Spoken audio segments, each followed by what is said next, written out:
O reino de Agartha seria um reino situado no interior do planeta Terra, e portanto tem relação com a teoria da Terra Oca, onde os seres viventes ali desfrutam de uma sociedade altamente evoluída, moral, espiritual e tecnologicamente, fazendo desse lugar um verdadeiro paraíso.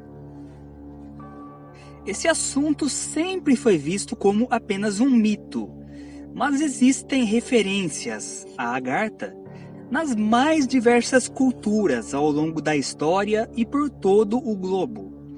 E agora, no momento de transição planetária que a gente vive, esse assunto veio à tona, começou a ser bastante estudado, principalmente por linhas de espiritualidade universalista. Mas será que é possível existir tal lugar? Será que é possível uma Terra Oca? Bom, vamos começar esse vídeo analisando isso então. Se, do ponto de vista científico, isso é possível. Antes de começar o vídeo, eu peço para que já deixem o like nesse vídeo. Cliquem no joinha aí, porque se deixam para o final, vocês acabam esquecendo. Então, já clica agora para não ter perigo de esquecer depois, né? E vamos lá.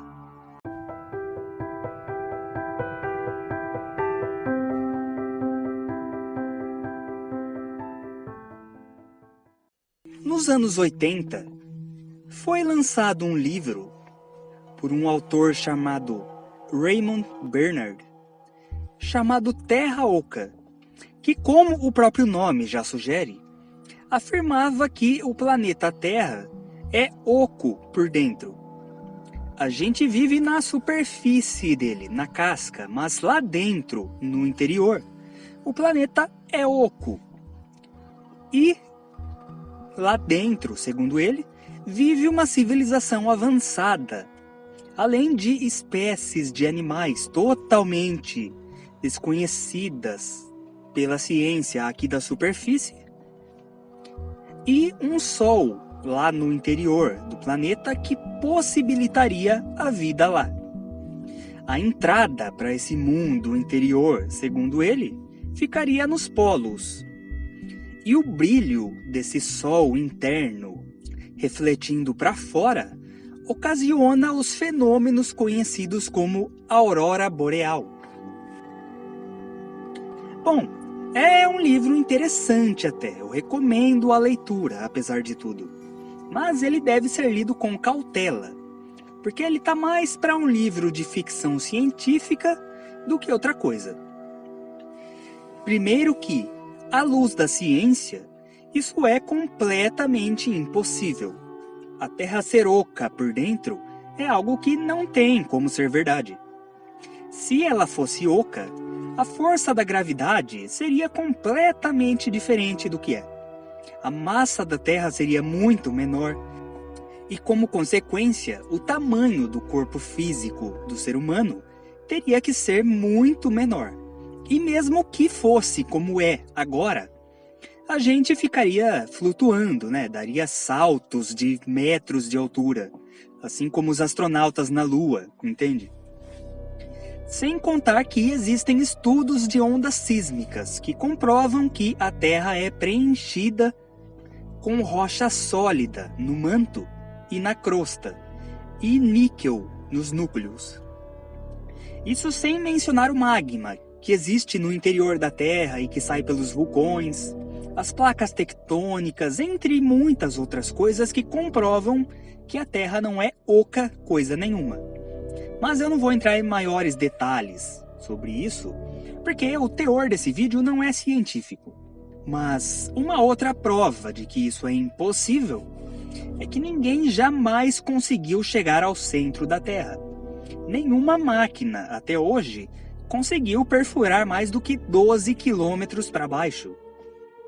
Os russos perfuraram 12 quilômetros na época da Guerra Fria, no Ártico. O que, se a gente for ver, não é nada, porque a crosta da Terra tem de 80 a 100 quilômetros. E mesmo se perfurarem 100 quilômetros, depois, até lá no núcleo, né, no manto, tudo derrete, não tem material que aguente. Então, aí o projeto foi abandonado, né? Primeiro porque acabou a Guerra Fria e a União Soviética entrou numa crise. E também porque viram que não ia dar em nada. Até hoje tá lá o buraco. Tem até várias lendas urbanas que o pessoal fala que lá, por ser o buraco mais profundo da Terra, dá para ouvir as vozes do inferno, né? Gritos. E detalhe, os soviéticos levaram 20 anos para perfurar esses 12 quilômetros. Então cavar até o centro da Terra para ver o que de fato tem lá, se tem lava ou se tem um mundo intraterreno, é impossível.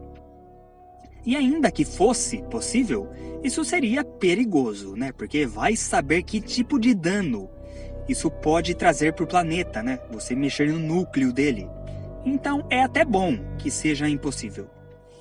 Aqueles filmes todos que a gente vê do pessoal indo para o centro da Terra, chegando no núcleo, é tudo bobagem. Né? O Kong, o Godzilla, vários outros, são ótimos para entretenimento. Livros também, tem o mais famoso deles que é o Viagem ao Centro da Terra, né, do Júlio Verne. Mas isso é tudo fantasia. Então, Júnior, isso quer dizer que esse papo todo de intraterrenos, civilização de Agartha e tudo mais é mentira? Bom, não necessariamente.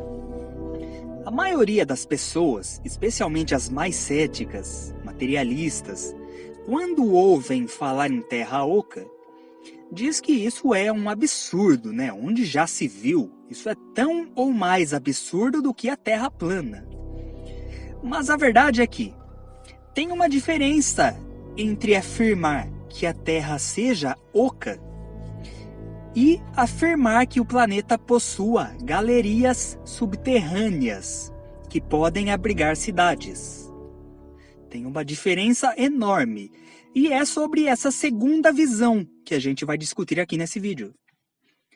Realmente, uma Terra sendo oca é impossível de existir, o que torna essa teoria um absurdo. Mas isso não invalida a existência de possíveis seres intraterrenos que não vivem no interior da Terra, no núcleo da Terra, mas sim em níveis abaixo da superfície. Simples. Em outras palavras, eles não vivem no interior da Terra, mas sim embaixo da Terra. E em forma física mesmo. Tem quem diga que esses seres são espirituais ou de outra dimensão, mas isso não tem tanto sentido se a gente for ver. Seres espirituais estão livres para ir para qualquer lugar, não estão presos num corpo físico. Podem flutuar, ir para lá e para cá, então eles não iriam querer ficar presos na densidade de planetas, ainda mais debaixo da Terra, sem poder entrar em contato com o povo da superfície. Então eles são materiais. Existe uma versão que diz que o Sol interno, que dizem existir no centro da Terra, é o próprio núcleo do planeta que aquece esses povos. E que eles, por serem clarividentes, por perceberem energias mais sutis, enxergam o núcleo do planeta como se fosse um Sol interno. Aí, isso mais tarde se transformou em lendas, mitos, e pela falta de compreensão, os povos mais antigos diziam que existia uma civilização avançada no centro da Terra. Na época, eles ainda não tinham uma ciência bastante desenvolvida, né? Então não sabiam que isso era impossível.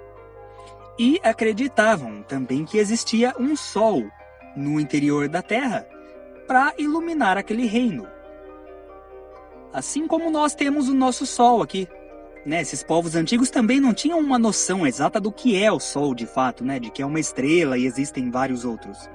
Eles achavam que o único que existia aqui era o nosso, e um outro menor no interior da Terra. Então, e isso foi sendo passado de geração em geração até chegar nos dias de hoje.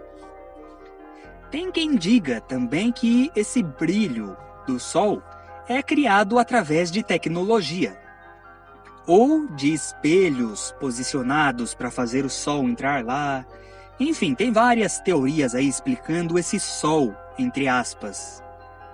Não é que no interior da Terra tenha de fato um sol, porque não tem como, né? Isso é impossível. Mas explica a origem da lenda, como isso surgiu. Entende? Então não é que a Terra seja oca, nem que esses povos vivam lá no centro da Terra.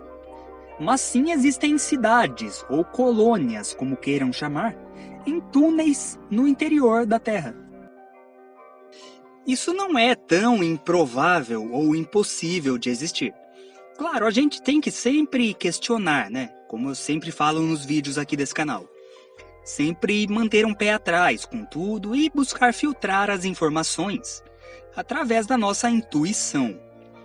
Mas existe uma cidade parecida com isso, conhecida por todos, que inclusive faz parte da nossa civilização aqui, material, que é a Capadócia, na Turquia, que segue esse estilo. Só que a Capadócia, além da gente saber que existe, que não é mera lenda, ainda faz parte da nossa civilização de superfície, e não parte de uma civilização intraterrena. Mas eu estou citando como exemplo porque, se existe uma cidade conhecida por todos nesse estilo, por que é que não podem existir outras, só que desconhecidas? Essa comparação mostra que pelo menos é possível existir. Bom, para compreender quem são os intraterrenos, qual sua missão, por que estão aqui, por que não entram em contato, a gente precisa voltar no tempo, lá na época de Atlântida. Eu já falei bastante sobre isso em vídeos anteriores, mas vai um resuminho aqui bem breve para quem chegou recentemente no canal, ou que não viu os outros vídeos porque não quis. Uns 15 mil anos atrás, mais ou menos, as civilizações de Atlântida e Lemúria, que existiam naquela época, e eram bastante desenvolvidas, se desentenderam e iniciaram várias guerras nucleares, que o planeta acabou não suportando. Então isso causou terremotos, maremotos, várias conturbações telúricas, o grande dilúvio relatado não apenas na Bíblia, mas em outras mitologias por todo o globo, enfim. Bom, depois de mais ou menos 1000 anos, o planeta se estabilizou novamente. A civilização se reconstruiu física e moralmente. Eles sabiam que isso não poderia se repetir. Então tem a chamada Era da Luz Atlante, onde a Terra vira um verdadeiro paraíso. A organização social é toda voltada à coletividade e não apenas a interesses particulares. Por isso se chama Era da Luz, do esclarecimento. O ser humano compreende que é parte de um todo, lembra de sua natureza espiritual, lembra de vidas passadas, passa a ter contato com o mundo espiritual, espíritos e consequentemente extraterrestres. Isso é conhecido no espiritismo como transição planetária, onde o mundo passa de um estágio de provas e expiações para estados mais harmoniosos. Isso acontece em ciclos. Está acontecendo agora, de novo, e exatamente por isso que esses assuntos, Atlântida, Agartha, que antes eram vistos como mera viagem, estão vindo à tona agora. Mas isso é assunto para outro vídeo. Aliás, já tem uma série de vídeos aqui no canal explicando isso que eu recomendo que vejam. Então, Atlântida vive uns 2000 anos na Era da Luz. Aí, mais ou menos 10 mil anos atrás, por aí, encerra-se o ciclo Atlante. Todos os espíritos vão embora, ascensionam. Já não tem mais karma para resgatar. Então não precisam mais viver experiências na matéria densa. E o planeta é reiniciado para que novas almas, novos seres primitivos venham viver aqui e passem por esse ciclo tudo de novo.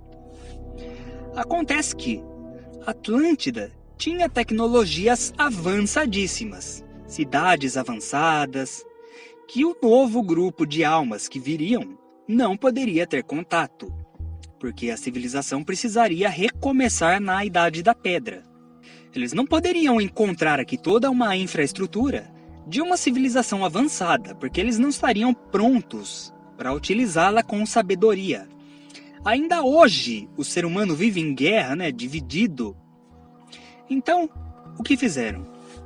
Bom, o plano espiritual, então, iniciou operações para retirar essa tecnologia da Terra. Espíritos, seres extraterrestres com tecnologia avançada, e eles resolveram que uma parte dessa ciência e tecnologia deveria ser preservada para uma utilização futura.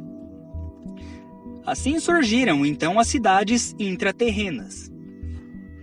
Foram construídas bases em várias partes do planeta para resguardar essa tecnologia.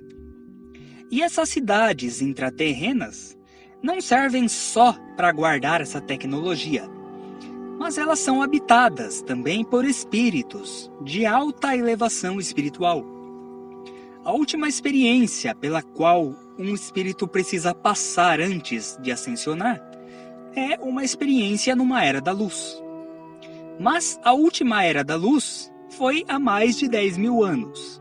E a próxima ainda está longe de chegar, talvez alguns séculos. Então, o que fazer com espíritos evoluídos nesse meio tempo? Colocam para reencarnar nas cidades intraterrenas. Por exemplo, monges tibetanos, eremitas que passaram uma vida inteira meditando, se espiritualizando, né, buscando o nirvana. Quando morrem, eles vão para o plano astral. Aí já poderiam viver a última encarnação antes de ascensionarem. Mas o planeta ainda está nas trevas. É guerra, fome, violência, e a Era da Luz ainda está milênios longe. Então eles colocam esses indivíduos para viver essa experiência no mundo intraterreno. Simples, porque lá é só luz, paz, amor, harmonia, uma sociedade cooperativa, ciente de sua natureza espiritual, sabe? E por isso também eles são como nós, em aparência. Não tem nada de seres com pele verde ou cabeçudos, como eu já vi gente descrevendo em alguns vídeos. São iguais a gente. Muita gente define Agartha como sendo a única cidade no interior da Terra. Mas ela não é a única. Ela apenas é a mais famosa. Né, muitas vezes chamada de reino também, né, o reino de Agartha, cuja capital, se é que dá para chamar assim, é Shambhala, ou Shangri-La. Né, mas existem muitas outras cidades que funcionam como colônias. Né, assim como existem várias colônias espirituais, cuja mais famosa é o nosso lar, mas a gente sabe que ela não é a única. E esse mundo intraterreno existe ainda hoje.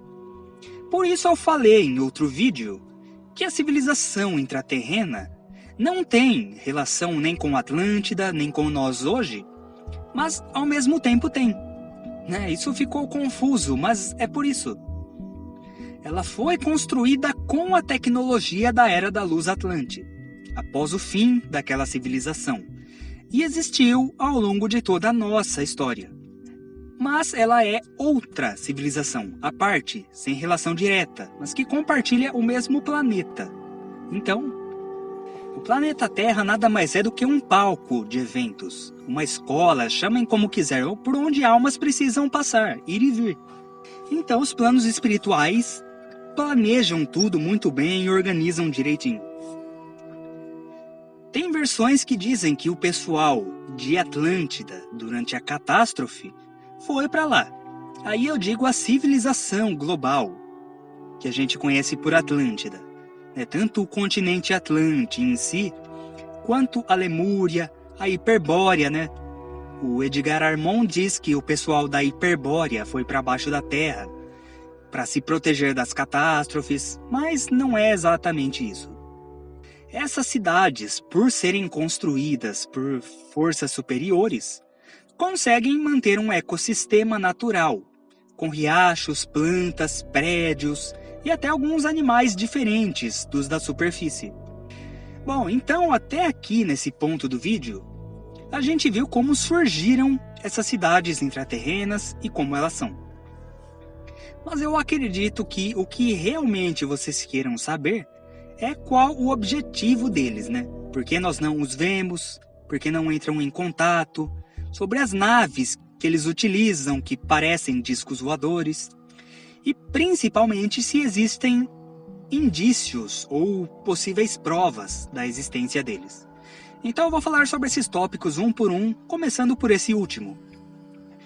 Bom, vários mitos e lendas de povos de diferentes partes do globo mencionam uma civilização no interior da Terra, principalmente tribos indígenas da América. Nos Estados Unidos, na América Central, no Brasil, na Amazônia.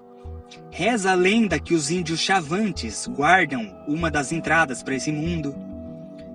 O hinduísmo fala sobre, tem quem diga que é possível identificar no Ramayana e no Mahabharata, né, que os Vimanas, objetos voadores na mitologia hindu, seriam as naves que eles usam. Os vikings, os germânicos, os esquimós. No budismo tibetano, acredita-se que existem canais de ligação entre Shambhala e o Tibete, e que o Dalai Lama seria um representante do mundo intraterreno, disseminando mensagens aqui na superfície. O povo mongol acreditava na existência de um mundo inferior, enfim. E a gente sabe que quando várias civilizações, sem contato umas com as outras, falam sobre a mesma coisa, a gente tem que prestar atenção. Hoje o mundo é globalizado, hoje existe internet, TV, mas na antiguidade cada povo vivia no seu canto, alguns separados até pelo oceano.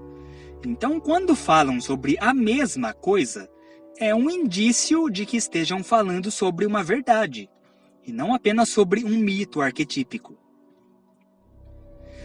Bom, sobre a localização dessas bases ou cidades, a gente conhece assim, a grosso modo, a região mais ou menos onde se localizam suas entradas. Né? Isso através de lendas também, principalmente lendas indígenas e lendas orientais, pessoal da região do Himalaia. A localização exata, provavelmente esses seres não querem que ninguém saiba, porque isso poderia acarretar numa tentativa de invasão por parte dos governos, ou mesmo por curiosos procurando, né, sem o preparo que isso exige, sem a compreensão espiritual necessária para esse contato. Mas sabe-se que existem entradas no Himalaia, na Cordilheira dos Andes. Há quem diga que existe uma entrada na Pedra da Gávea, no Rio de Janeiro, nas Montanhas Bucege, na Romênia, em pontos desérticos dos Estados Unidos e vários outros lugares, justamente por serem locais de difícil acesso, onde eles puderam se esconder por milhares de anos, desde a Era Atlante, sem que ninguém saiba da existência deles. Na Antártida também, além de inúmeros relatos sobre avistamentos de OVNIs lá, existe uma abertura que foi fotografada, muito sofisticada, nem parece uma construção natural, que dizem ser uma base intraterrena. Eu até falei sobre isso num vídeo passado, sobre a Antártica. Porque a Antártida é inexplorada até hoje.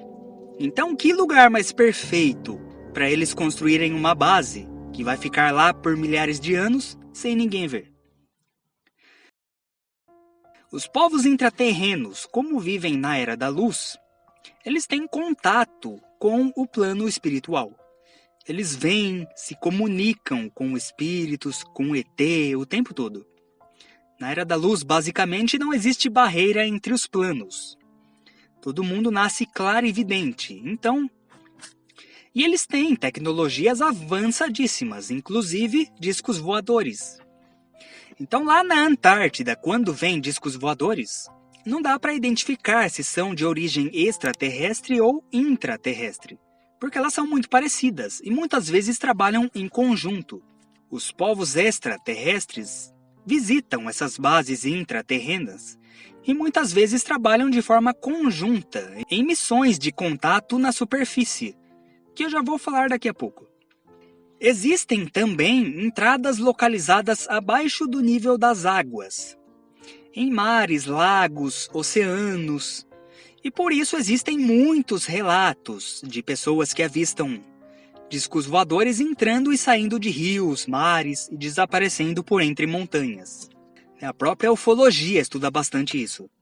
A camuflagem desses locais é de natureza superior, então só entra nessas bases aquelas pessoas escolhidas por eles. O que nos leva ao próximo ponto que eu falei anteriormente. Qual o objetivo deles, então? Bom, basicamente eles têm o papel de auxiliar a humanidade, assim como os extraterrestres. Eles fazem isso desde a antiguidade. Parte do conhecimento dos povos antigos, sumérios, egípcios, maias, veio deles. Outra parte veio do próprio plano espiritual, e outras coisas os povos antigos sozinhos descobriram. Os povos antigos também eram inteligentes e merecem crédito por muita coisa.